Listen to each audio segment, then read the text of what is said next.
ترین و پیچیده ترین هیجانات انسانی است، یا فقط یک اشتباه زیستی که باعث میشه شخص از حالت عادی خارج و آماده انجام اعمالی نه چندان خوشایند بشه که ممکنه به خودش یا دیگران آسیب بزنه.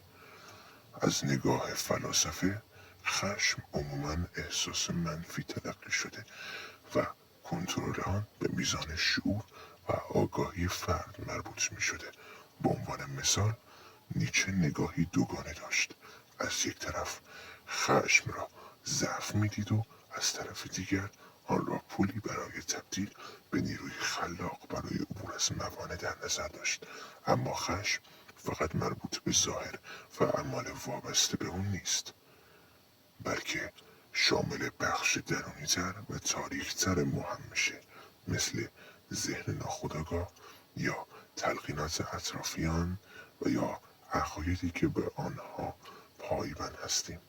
اگرچه از همه اونها آگاه نباشیم، ولی همه اینها با هم روی خشم ما اثر گذاره. 3 نوع اصلی خشم شامل خشم منفعل، خشم داخلی، خشم خارجی. هر کدوم از ما یک جور خشم رو بروز میدیم. بعضی از افراد خشم رو به صورت منفعل بروز میدن، یعنی اینکه هیچ واکنشی نشون نمیدن و اغلب با حس انتقام جویی هم اشتباه گرفته میشه. ولی این نوع خشم ممکنه در ظاهر فرض بر ناراحت بودن فرد در نظر گرفته بشه که اشتباهه و همچنین این نوع خشم مخربترین نوع خشم برای اطرافیان آن به شمار می رود. خشم داخلی: در این مدل فرد تمام ناراحتی و عصبانیت را متوجه خودش دونسته و دائما خودش را سرزنش می کند.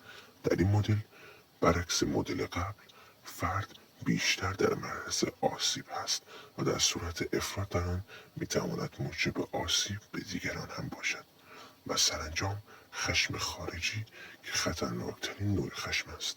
در این حالت فرد هر گونه ناراحتی و عصبانیت خود را چه کوچک یا بزرگ مستقیم بر سر دیگران خالی می کند و پس از انجام این کار احساس آرامش پیدا می کند. البته این نوع آخر بیشتر متوجه مجرمین و افراد جنایتکار می باشد و افراد عادی چنین حالتی را ندارند. اگر هم داره باشند با درجه بسیار کمتر از مورد آخر می باشد.